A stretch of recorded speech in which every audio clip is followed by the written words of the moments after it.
So today we're going to see if you can beat Fallout New Vegas with only caps. In a manner of speaking here. It's a little convoluted, but you'll see what I mean in a bit. Before we get into that, I was messing around with my Quick Start mod. And the Quick Start mod pretty much just gives you the ability to quickly make your character using the menus that are given to you when you leave the area of Good Springs, right? In case you want to change your character up. I've realized that with my auto clicker, it's kind of an auto clicker, my fire button, which is on my mouse, redragon something or other, that I can actually get my special points to go into the negative.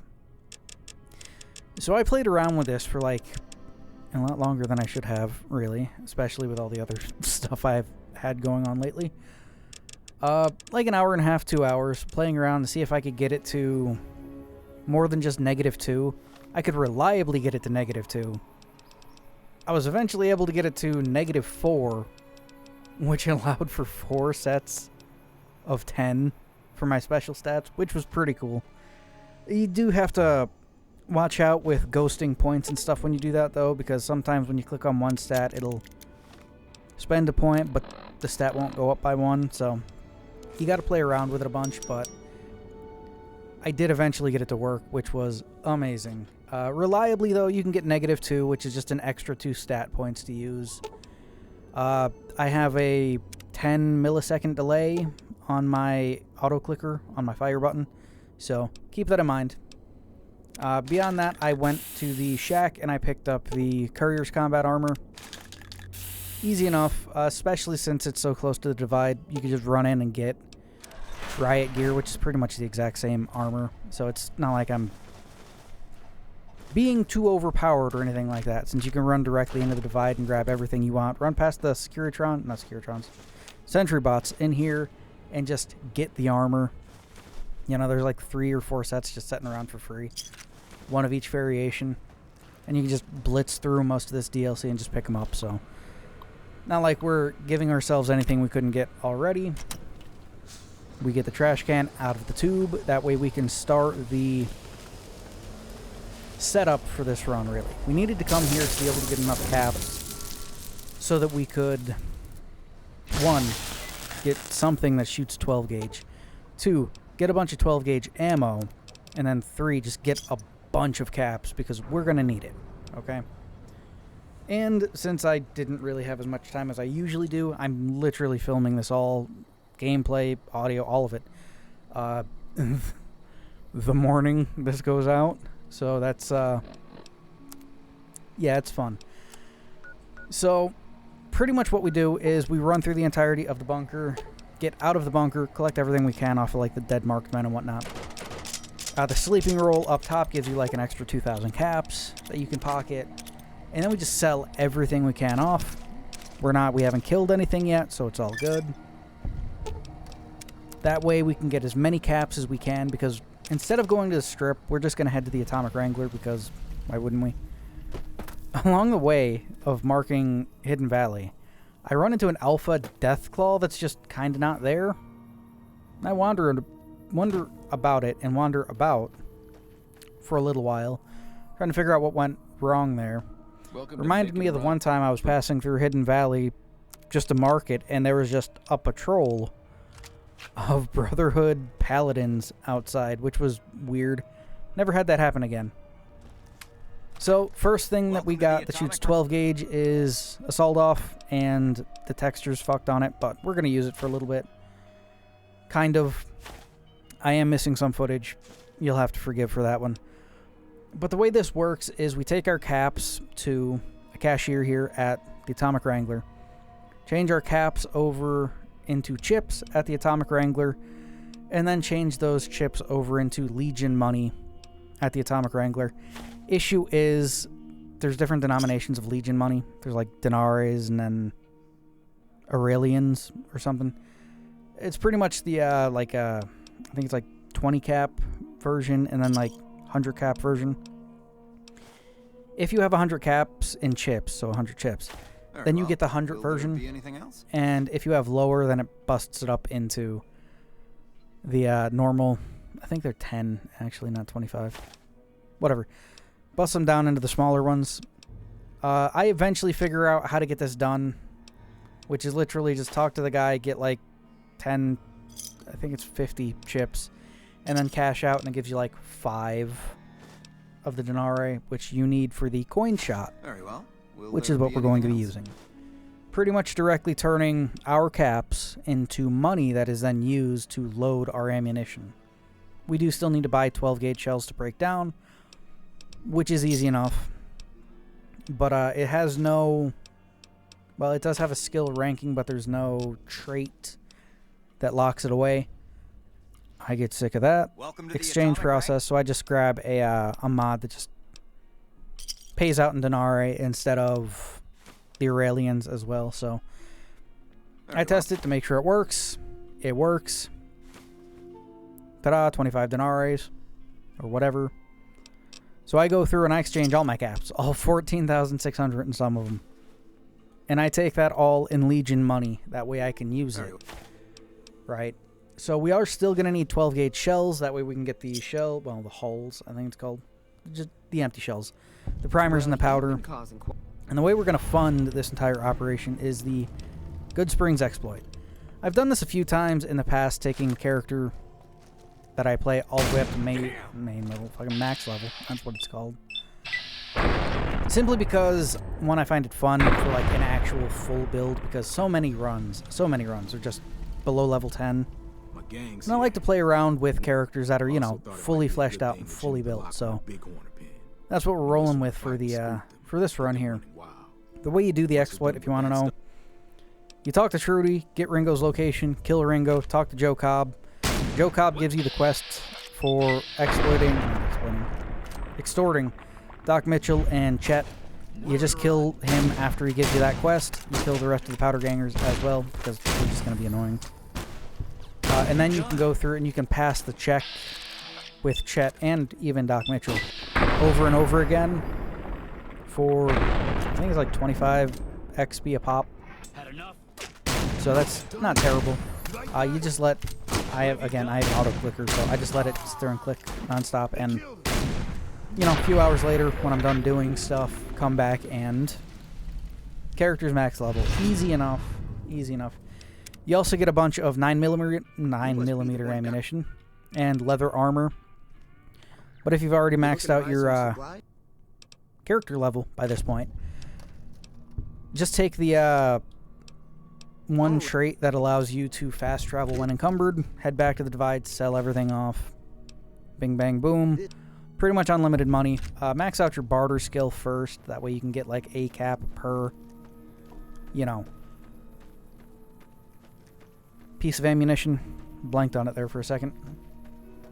So I went and I got fully kitted out here. You know, a riot shotgun, bunch more ammunition. Not a huge amount, but a bunch. And we're just going to lay into Legion wherever we can.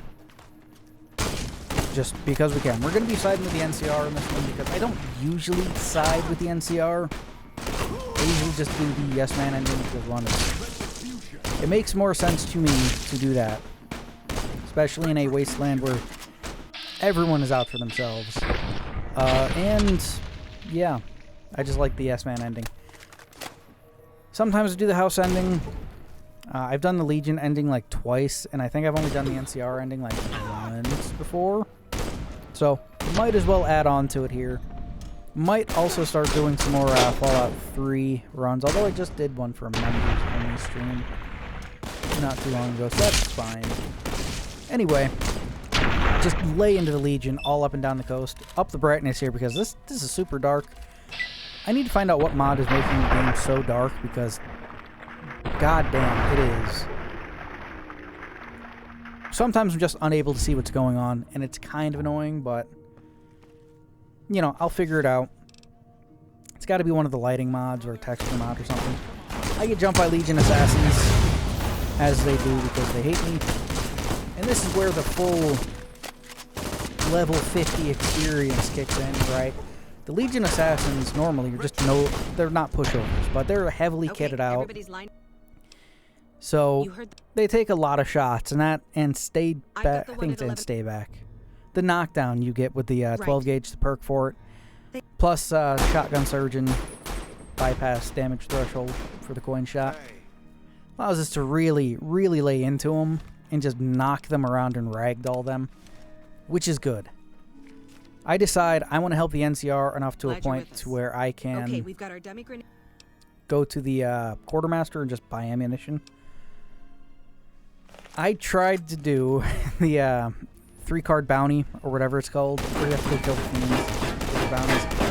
Every single one of them I got a mutilated head from, so that really didn't put me in the NCR's good graces, so I have to actually go and run around and do NCR quests. Because I didn't really want to fully commit to the NCR yet at this point.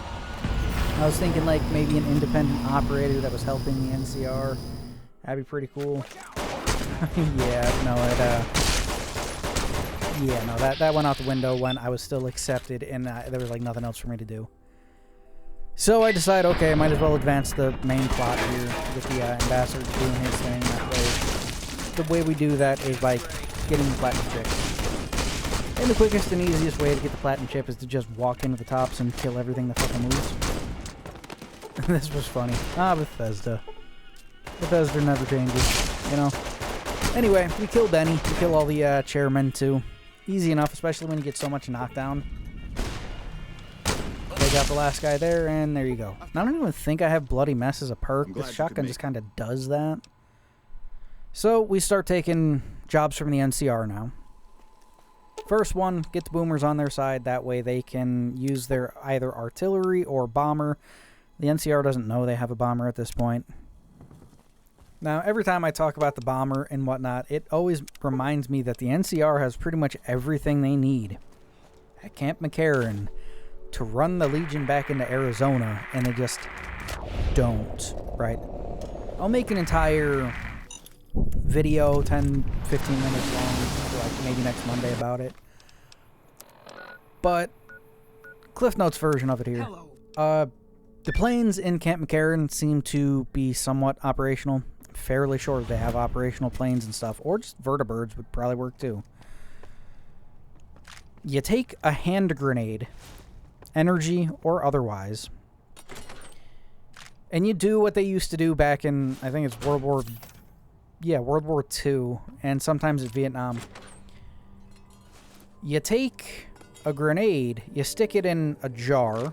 I think a jar would be the safest thing to do. A glass jar. Put it far enough down in to where you can pull the pin while the spoon stays in place. Put the lid on it and just have it in the plane.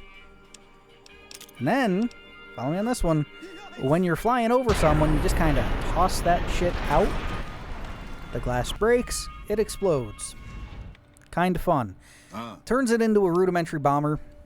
I know in World War II, I think it was World War II, yes. That or Vietnam, one of the two, that they used to use cups, and they'd stick hand grenades in them and do the same thing. Excellent. I think there was also one called like an Afghan tulip, which was like a special type of like drinking cup, again, where they used to do the same thing. And then, of course, you know, you could take it and you could sit it on top of a door, and when it falls and breaks, you know, anyway, like maybe a dozen single-engine aircraft, 2 people, right? Hell, Gene skydiving has planes and stuff. People jump out of those, so a couple of skydiving planes, you know, a couple of guys, cases like this, just tossing them out over top of the Legion encampment. They don't have anti-aircraft guns, you know. I think it would work. I think it would work. And it's not like planes or anything new. You know, vertibirds were flying around, and the Brotherhood has airships. And even before airships, in the Tactics, I think. The Midwest chapter. The Midwest chapter had actual single-engine planes and stuff. Did you have an update? They helped and followed the Good riddance. the actual airships they used to cross the country. So that's the thing. Anyway, mini theory aside, we've been blitzing through the main story here because there's not really much to talk about. It's all the same story beats. Not really much can be done about it. We talked to Big Sal here in the Gamorra, one of the heads of the Omertas. We get them to turn on each other. They try to kill each other. What's his face? Nero almost kills Kachino here. He doesn't. Kachino kills them all. We don't have to deal with it. We go back and tell the NCR, hey, you know, everything's good. Don't worry about it. We get sent to deal with the Brotherhood. And this just reminds me of the ending of, what was it? John Wick Chapter 3. Yeah, John Wick Chapter 3, where they go through and they're, killing the high table soldiers that are sent into the Continental into like special armor, and they just keep knocking them down with a shotgun, right? And they gotta target like weak points and stuff. I don't know. It just reminded me of that. We lay into the Brotherhood, which most of the Brotherhood running around are just paladins because, again, we're level 50. So Brotherhood of Steel Knights, paladins all over the fucking place. Normally hard, but we have max toughness and endurance and good armor, so it doesn't really do much to us at all. We have upgraded our armor by this point. You can take the normal courier's ranger armor, and you can put combat armor onto it, which makes it the same as, I think, like the advanced riot armor. But you need like 90 repair and a set of combat armor to do it, so you can't just like do it for free. Again, we could already go and get that armor, so I'm not considering it like cheating or anything like that. Some people might. I don't, because you can already get armor that is exactly the same as this. So, you know, whatever. We go to the quartermaster. Goddamn, words are hard sometimes. Just to fill up on ammunition again.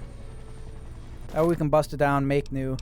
Now we have to save the president, which this time was kind of weird because I've never had this happen. Steal the detonator off of this guy, that way he can't explode the bombs, but a lot of my stats are just maxed out, so I figure, why don't I do everything, right? I'll steal the detonator, I'll disarm the bomb, I'll go and I'll kill the dude that kills the sniper, and then once I'm done doing that, I'll come down and I'll kill the guy when he bum rushes the stage, right? Yeah, we don't really get that far because we don't really need to. Something happens that I've never seen happen before. And you guys have to tell me if you've seen it happen before, because I have not. So we got the detonator already. We take the bomb off, but we just let that guy meander around. Because, again, the idea is to just kill him later on when he tries something. So I just move across, you know, doing as we do. Head on over to where the lookout is, where the tower is, where the sharpshooters are going to be, where the sharpshooters are going to try to take out the president, the rogue sniper here. So we head on up. I realize, yeah, no, I think this is the guy that's supposed to get thrown off of here. So what if I'm up here when that happens? Will he just try to, yep, he will just try to kill him there, but since we're here, he doesn't get taken by surprise, and he kills the wannabe sniper. I've never had that happen before. I thought that was pretty cool. We head right into the end game, and we just fucking demolished the Legion. The ones we don't kill in just a couple of shots, we ragdoll, so we just shoot them when they're down. Again, it just gives me that feeling of John Wick there, taking down the heavily armored guys and then just shooting them when they're down, pretty much. It's a fun. It was a fun run. A fun run, even though I was terrible at managing my time this week. Oh, man, you have no idea. I've spent way too much time staying up all night like the last 2 months. When I shouldn't have. There's this little ARG going on. It's fun. It's fun. Good community stuff like that always helps out a bit, especially if you're feeling a little left out or isolated. So, it's been doing me good. I've been enjoying it quite a bit, even though I haven't been getting as much sleep as I should. Now, if you're wondering about it, some people like these types of content creators, other ones don't. I do simply because I like things that are, I don't know. Anyway, VTuber, Fillion. Watch her content and whatnot. It's always a good time. More slapstick than anything, which is unique. When she finished stream a few days ago, she left it with like the beginning of an ARG, so that's just been going on. you know, a flashing link to an unknown YouTube page, which leads to streams. I got a bunch of clues and stuff in it. It's a fun time. It's a fun time. Anyway, the Leggett-Lanius fight, not really all that hard. Again, we have knockdown, and he doesn't seem to be immune to it. Thought he was. We take him out in VATS because this is a VATS build, first and foremost, even though I don't use VATS much. Every perk we could get that would up our action points or our damage in VATS or our accuracy for our shotgun in VATS, we took. And yeah, that's it. That's Fallout New Vegas beaten with just money caps, to be exact. So, that was fun. I enjoyed it. So, you know, I'd like to thank people that helped this go here. Well, help keep this going. Goddamn. Eric Hewitt, Big O, and the Aussie Moose. That's just kind of a horrifying thought of what mooses would be like if they were in Australia. Most shit down there tries to kill you any fucking way, so. And mooses just are not nice animals anyway, so kind of a horrific thought. Anyway, thanks for watching. If you want to become a member too, link is in the description below. For $2 a month, you get members only stuff. I will see you guys in the next one.